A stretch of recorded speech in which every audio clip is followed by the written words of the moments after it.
धर्म दर्शन के अंदर बड़ा ही महत्व बताया है कि किन किन गाथाओं का हम उनका जप करने से किन किन उपद्रवों का क्या होता है, नाश होता है। हर व्यक्ति को कोई न कोई क्या होती है, समस्या होती है, चाहे वह समस्या शत्रु की हो। आज हम आदिना स्तोत्र की दूसरी जो गाथा है वह उस पर हम चर्चा करेंगे। जो एक गाथा करने से क्या लाभ होता है। जो व्यक्ति के अंदर शत्रु, हर व्यक्ति के पीछे क्या रहते हैं, शत्रु होते हैं। शत्रु और दुश्मन दोनों ही हर व्यक्ति के पीछे होते हैं। उससे बचने के लिए हमको दूसरी गाथा का क्या करना चाहिए, जाप करना चाहिए। किसी को नजर लगती है, कहते हैं एक बुरी नजर, एक नजर दो प्रकार की होती है, एक बुरी नजर, एक अच्छी नजर। ये जो मोक्ष का मार्ग है, उसके लिए जो है हमारे तत्वार्थ सूत्र के रचयिता उमा स्वाति जी महाराज साहब फरमाते हैं, सम्यक दर्शन ज्ञान चारित्राणि मोक्ष मार्ग। यानी दर्शन, ज्ञान और चारित्र, इसमें कोई भी स्थान अगर रिक्त है तो वो क्या है, मार्ग अधूरा है। और जब वो भर जाता है तभी क्या है, ये मार्ग क्या है, पूरा हो जाता है और हम पूर्ण पद की प्राप्ति कर सकते हैं। तो बंधु जो है महत्व तो तीनों का है, दर्शन, ज्ञान और चारित्र का। लेकिन चारित्र का विशेष महत्व है, क्योंकि उसके बिना क्या है, मुक्ति नहीं होती। Practice makes a man perfect. अगर हमें पूर्ण बनना है तो हमें क्या है, जिन वाणी का अपने जीवन में आचरण करना पड़ेगा। एक बार की बात है, आचरण का महत्व बताते हुए ज्ञानी जो है एक रूपक दृष्टांत देते हैं। महावीर त्रिशूलानंदन जय महावीर, जय महावीर, जय महावीर त्रिशूलानंदन जय महावीर, जय महावीर, जय महावीर मोह विजेता, जय महावीर, जय महावीर, जय महावीर मोह विजेता, जय महावीर। अनंत ज्ञान दर्शन के धारक, जगत के समस्त जीवों का कल्याण करने वाले चरम तीर्थेश शासनपति श्रमण भगवान महावीर स्वामी को एवं उपकारी समस्त गुरु भगवंतों के चरण कमलों में हृदय की अनंत आस्थाओं के साथ कोटिशः वंदना अर्ज करने के पश्चात है अमृत की धारा वाणी में बहती है, अमृत की धारा सुनते ही हर्षित होते प्राणी, ऐसी है वाणी सुनते ही हर्षित होते प्राणी, ऐसी है वाणी। बहती है कैसी यहाँ ज्ञान की गंगा, बहती है कैसी यहाँ ज्ञान की गंगा, देव दुर्लभ इसको जानी, ऐसी है वाणी देव दुर्लभ जिसको जानी, ऐसी है वाणी। कंचन से महंगी रत्नों से महंगी, कंचन से महंगी रत्नों से महंगी, हीरों से महंगी गुरुवाणी, ऐसी है वाणी। हीरों से महंगी गुरुवाणी, ऐसी है वाणी।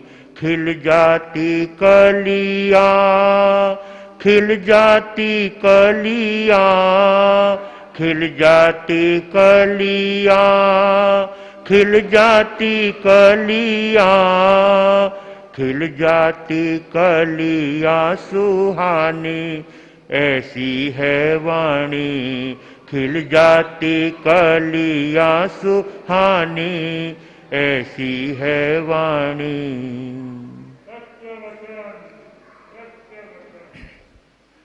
गुरु मिश्री कमल कन्हैया धर्म सभागार में उपस्थित समस्त धर्म प्रेमी सुज्ञ श्रोताजनों, सुशील माताओं एवं बहनों, परमात्मा के दिव्य धर्म संदेश आत्मा को सद्गुणों से जोड़ने की प्रेरणा देते हैं। जो ऐसे उत्तम सत्संग में भावना से आते हैं वो भी अपने जीवन में बहुत कुछ प्राप्त करते हैं। याद रहे या न रहे, लेकिन जब तक हम परमात्मा की वाणी सुनते हैं, गुरु वाणी श्रवण करते हैं, तब तक तो हमारे कान पवित्र होते हैं, हमारी भावना विशुद्ध बनती है, हमारे विचारों में पवित्रता आती है और मन हमारा विशुद्ध बनता है। इसलिए जब जब भी परमात्मा की वाणी सुनने का अवसर मिले, व्यक्ति को सत्रह काम छोड़ करके परमात्मा की वाणी सुनने के लिए सत्संग में आकर अपने जीवन को हमेशा ऐसे उत्तम सत्संग में जोड़ने का कार्य करना चाहिए। एक 80 वर्ष के बादशाह अपने छोटे बच्चे को अंगुली पकड़ करके रोज धर्म स्थानक में लाते हैं। बादशाह कुछ भी नहीं सुन पाते हैं, उनके कान अवरुद्ध हो गए हैं, फिर भी उनको वाणी के प्रति रुचि है। कम से कम गुरुओं के सन्मुख बैठ करके परमात्मा के वचन मेरे भले ही सुनने में न आए, लेकिन उतने समय तक मेरा सत्संग तो होगा, मुझे वहां पर पवित्र स्थान पर बैठ करके अपने जीवन को पावन बनाने का मौका मिलेगा। मैं नहीं सुनता हूं तो कम से कम मेरा पोता तो सुनेगा।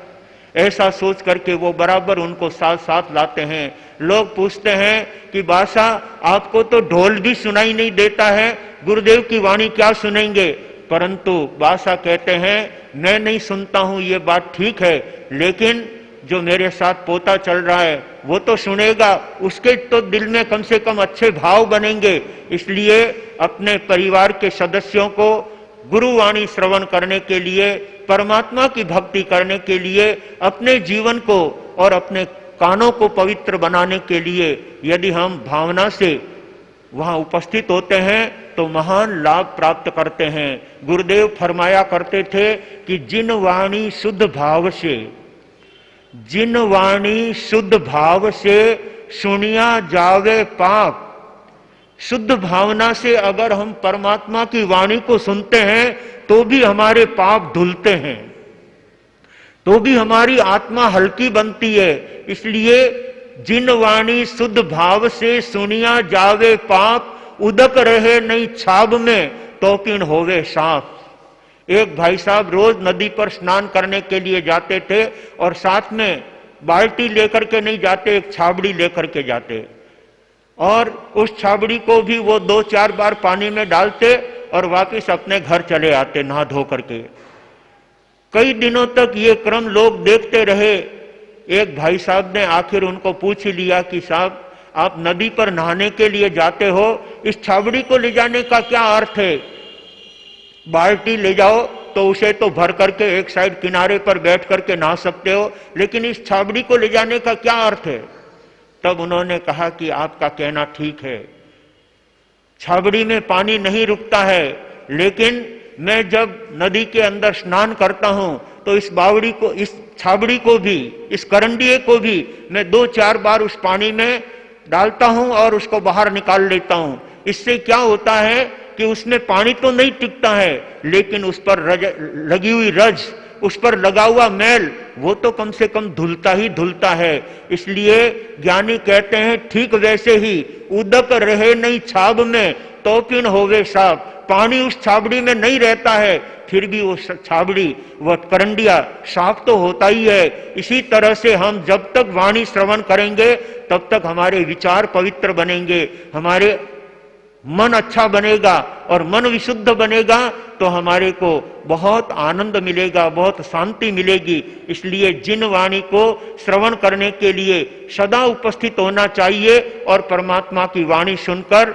अपने जीवन को धन्य बनाना चाहिए। ये परमात्मा की वाणी श्रवण करते करते कई बार व्यक्तियों के जीवन में एक ऐसा परिवर्तन आता है और वो परिवर्तन उनके जीवन को परम आनंद में बनाने वाला, उसके जीवन में शांति और सुख देने वाला होता है। इसलिए सौभाग्यशालियों, हम स्वयं परमात्मा की वाणी श्रवण करें और अपने मित्र दोस्त साथियों को और अपने समाज के लोगों को, अपने गांव के लोगों को, उनको भी परमात्मा की वाणी में जोड़ने का कार्य करना चाहिए, जिससे उनके जीवन में भी परमात्मा की वाणी श्रवण करके हृदय के अंदर निर्मलता आए, उनका जीवन पवित्र बने, उनका जीवन दुर्गुणों से दूर हो और उनका जीवन सद्गुणों से जुड़ता जाए। ऐसा कार्य, ऐसी दलाली हमको सदा करते रहना चाहिए। जो भी अपने मित्र वगैरह मिले उनको सत्संग में आने की प्रेरणा देनी चाहिए।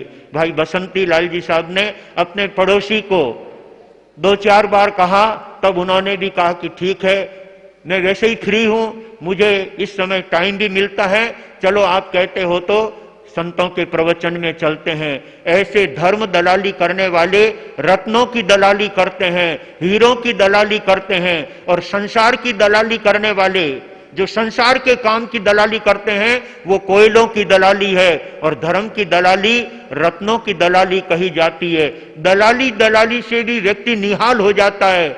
श्री कृष्ण वासुदेव श्रेणिक महाराजा ने केवल दलाली का काम किया था, स्वयं ने दीक्षा नहीं ली, परंतु उस दलाली से उन्होंने तीर्थंकर नाम कर्म का उपार्जन कर लिया, बहुत बड़ा अपने जीवन में लाभ प्राप्त कर लिया। पुण्य की 42 प्रकृतियों में सबसे श्रेष्ठतम अगर कोई प्रकृति है पुण्य की तो वो तीर्थंकर नाम कर्म की है, और वो तीर्थंकर नाम कर्म की प्रकृति श्रेणिक महाराजा ने केवल धर्म दलाली करते हुए उन्होंने उस गोत्र को बांध लिया। हमें भी अपने जीवन में ऐसी धर्म दलाली सदा करते रहना चाहिए और अपने मित्रों को, अपने साथियों को ऐसे सत्संग में लाकर परमात्मा की वाणी श्रवण करने का उनको भी अवसर उपलब्ध कराना चाहिए। ऐसा करने वाले अपना और अपने मित्रों का भला करने वाले होते हैं, हित करने वाले होते हैं। भाग्यशालियों, ये मानव का जीवन थोड़े समय के लिए मिला है, कब हाथों से निकल जाएगा कोई पता नहीं है, लेकिन इस जीवन के रहते हुए यदि हम अपने जीवन में परमार्थ के कार्य करेंगे, सुकृत के कार्य करेंगे और धर्म के कार्य करेंगे तो इस मनुष्य जीवन का हम लाभ उठा सकेंगे। जैन दिवाकर चौथमल जी महाराज साहब ने